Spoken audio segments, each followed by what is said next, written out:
Good morning, everyone. We're up here, Minnesota, for our good buddy, Brennan. We're gonna change things up a little bit, do something we don't normally do. We're gonna go for some bluegill today. You wouldn't think that, big bluegill and Minnesota go together, but he's got a few ponds up here, and he's had some good success catching some big ones. So tell us a little bit about what we're gonna do today. So today we're gonna be targeting some somewhat deep structure. And when I say deep, we're looking at anywhere from 12 to 14 foot humps. They're rocky, gravel. We might target weed lines depending on, where we end up finding fish today. And we're gonna be using this new 6.6 one piece with a drop shot. We're gonna use leeches, waxworms, night crawlers, any type of live bait. That's what the bluegills really like up here. So we're just gonna be bouncing around all day and just trying to find them. And I know once we do, this lake produces some very nice, healthy, big bluegills. So it should be fun. I'm excited to do something a little bit different. Let's get after it. All right.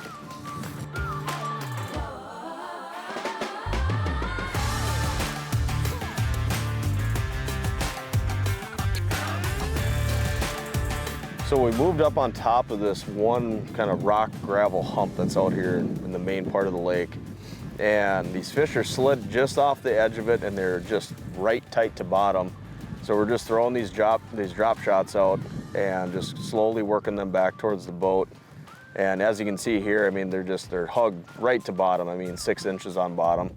They're just cruising around, and I think we just have to wait for the sunshine to get a little bit up and warm that water up a little bit, and I think we're gonna be in good shape today.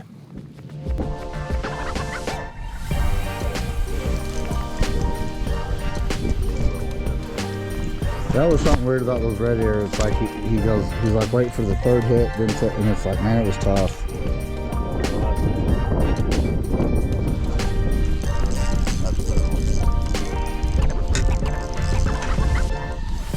Oh yeah, a little better, getting bigger.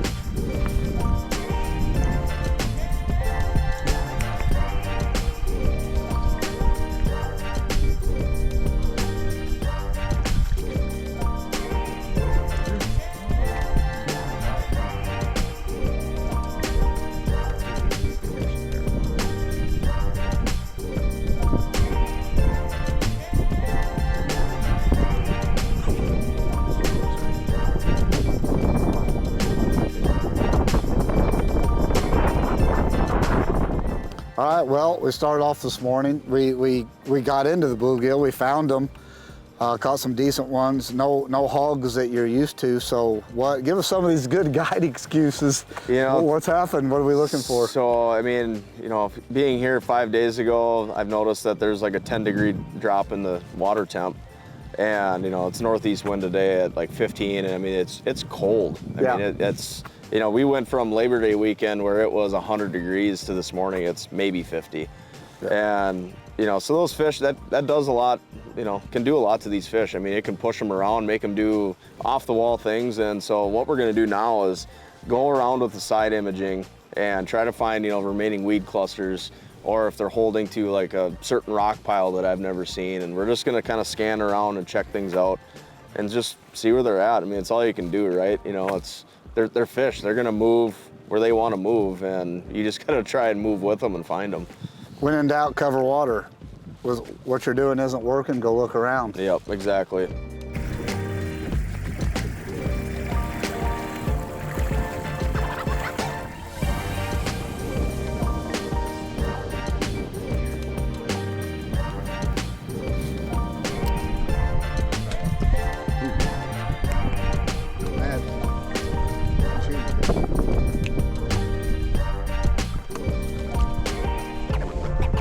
Little baby.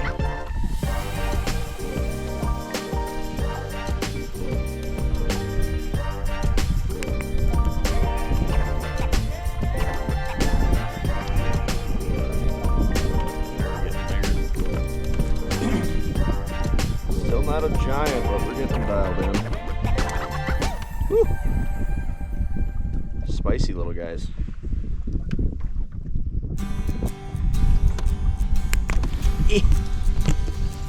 That's a big one. This might be a walleye.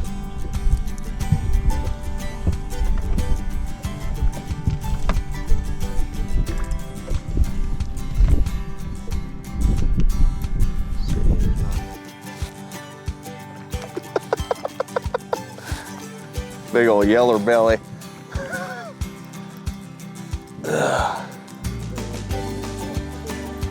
Yeah. That thing ain't even coming in the boat.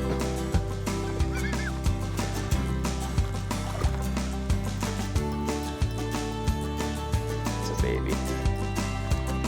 Look at that perch. There you go. So we finally started getting more back into these fish, and we made a move. And we're fishing a little bit different. Talk about that. Yeah, so the fish today, for whatever reason, are really spooky of the boat. So we're just spot locking on the outside of these small pods that are roaming around out in the mud. We started off trying to fish these rocky humps, gravel, and the fish just weren't there. It's colder today. They're just out in the mud roaming around. So we're just kind of sitting here and live scoping them, pitching these rigs out to them, and just slow dragging them back with a little piece of night crawler on it. And we're getting some bluegills. Haven't gotten the true giants yet, but northeast wind today. It is cold. I mean, yeah. I live here in Minnesota, and it's such a drastic change from what we've had. So I think that's really affected the fish today, and you just got to roll with it and make all the excuses you can. There you go. That's all you can do. Good. Damn shame.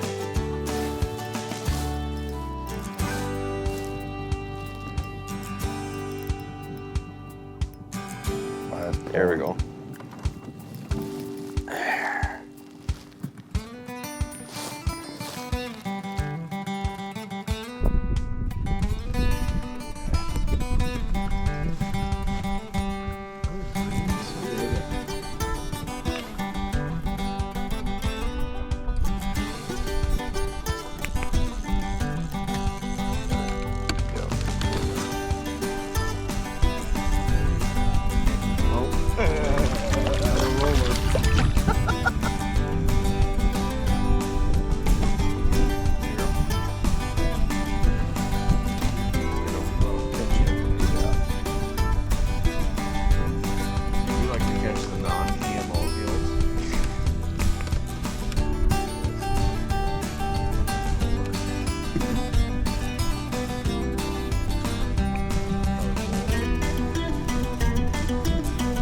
Probably one of the best bullhead legs I've ever been on.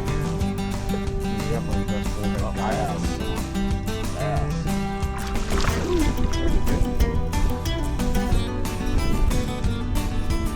Boom.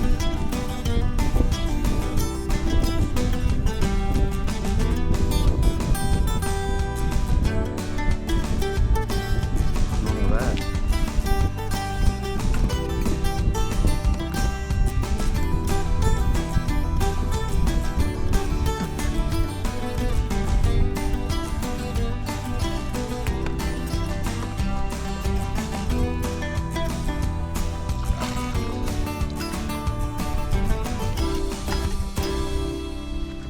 Yeah, it's beautiful up here in Minnesota. I really like it. Last time we were here, it was 20 below zero, miserable. Yeah. Everything's covered in snow. You couldn't really see any. I mean, it was pretty, but it was just so cold. We were ice fishing, didn't see a lot. But on the drive up here, just the scenery and the weather's beautiful. I'm sure you really enjoy the summers. And it does get cold up here, but you don't just sit in the house. You guys get out and enjoy it. You stay busy all season long, don't you? Yeah, pretty much. I mean, about middle of October, I switched right over to do my duck hunt, duck hunting, guiding. And yeah, I mean, I've had it where I'm on the ice up here Thanksgiving weekend. Yeah. I mean, right now, we're sitting at what, September 20th or whatever. Yeah. And, it's not going to be long, 2 months from now, and I'll be standing out here on the ice drilling a hole. And just one day, it was nice yesterday, and you can see we're bundled up today. So it happens quick. Yeah, it happens real quick. So I mean, we're really blessed in the summertime. I mean, we have some really nice summers. Our spring season can be variable. I mean, this last year it really drug out. The winter, I mean, just kept dragging out. And I mean, I didn't get on the water until mid-May, pretty much. And but for the most part, our summers are just beautiful up here, and the area that we're in, I'm just blessed with so many different opportunities for anything outdoors, really. And then you go into waterfowl season. When is that? So waterfowl season actually started now, but the way I run my guided duck hunts, I don't start till about mid-October once we start getting those divers pushing down, the northern birds out of Canada, that type of thing. How long does that run till? That goes till Thanksgiving weekend. Yep. Okay. Yep, duck season. Our goose season, that goes all the way till almost first of the year. So, but generally by then we're pretty well froze out and just with limited, areas of open water to hold birds. But Then yeah. you go into ice fishing. Yep, and then I go straight into ice fishing. So it's just a round-the-clock guide service. I kind of just do it all. So it gets tough, I guess, when ice out. The ice is not good enough to get on, and you can't get a boat out there. Is that your, I guess, the worst time of the year where you can't really do anything? That's just my downtime where I'm starting to get the boat, out of storage, getting around. And that's not bad. No. As a guide to have a break. Yeah, as a guide, you need that, that 2-week kind of, downtime or. You're transitioning, you get a break, you kind of, Yeah, catch up with things at home and, work on projects and whatever. But yeah, there's been years too where, we're ice fishing and then all of a sudden that script just flips and it's 60 degrees for a week and ice is off the lakes and it's like, oh God, I gotta get the boat out now. Back at it. But other than that, yeah, it's just, changing of the seasons and just constantly keeping that, guide rotation going and keeping things going. And it's good to be able to do different because, a lot of guys just guide for crappie 12 months a year and they love it, but it's got to be nice to get a transition, be like, hey, I'm gonna go shoot some geese and some ducks and then ice fishing, totally different things. Yeah. You're not doing the same thing. You're not running around a boat every day for 365 days a year. And honestly, like I'm the type of guy that I need to have that, that kind of like that excitement, that different type of chase. Because I know if I was, guiding 10 months out of the year out of the boat, doing the same repetitious thing, it would get old. It would just become a job. Yeah. And I feel like the variety of things that I offer and the things I do, it's just, it gives you just something new kind of every time. You still get that, same old feeling like, oh, it's duck season. It's open water season, Not saying that I don't enjoy being out here all the time. It's just, sometimes you just need to switch things up to kind of keep things alive. So that's cool that you get to do all that. Yeah, it's fun. I'll have to come up here and shoot some ducks with you. You might as well. And I learned.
I had a good day today. Definitely didn't start off like you wanted it to. No. We caught a lot of fish, a lot of good sized bluegill, even some crappie dragon night crawlers. I've never done that before. Yeah. That was neat. So we started off on a ridge and it was cold and windy this morning and we didn't do that good on it. Then we moved and then we decided to come back, talk about that. Yeah, the sun popped out a little bit, the wind kind of calmed down, the water warmed up, just a few degrees, and we just decided to slide back out there and we ended up boating some nice bluegills. We still didn't get the giants that, I know that are in here, those 10.5 to 11 inch size bluegills that are anywhere from 10 to 12 years old. And a lot of that just has to do, deal with the cold front, we had today. Northeast wind, it's just makes things tough. And, I'm not making excuses as a guide, that's just true. You talk to any other guy in the nation, and if there's a cold front or a northeast wind or straight east wind, they're gonna tell you it's gonna be a tough day, especially for big fish. Yeah, definitely. I think the lesson is, we hit this area early, Yep. and they weren't here. And you knew it was a good area, and to go back to a spot where you didn't do that good earlier in the day is always hard to do, but it's worth it when you know that they should be there. Yeah, it's one thing, you know, like, you know, me and you were talking about earlier, it's, you know, it's a mental thing, you know. Yeah. You think the spot is just dead. In reality, it can change within an hour if the sun pops out, or if the sun goes away, they'll slide up top, they'll slide back off. Yeah. And so, yeah, it's one thing, just, it's kind of a mental thing, you know, where you just have to decide, you know, all right, we're gonna go give it another go. You know, look at, you know, the other day when we were catching crappies, I mean, it just, light switch, it just shut off. Yeah. But who knows, if that wind would have died later on in the afternoon, you could probably go back to those same areas and you would just start hammering fish again. Yeah. Well, we always have fun with you. We appreciate you, everything you do for us. We're coming back. Awesome. Thank you. Can't wait to have you guys again. All right.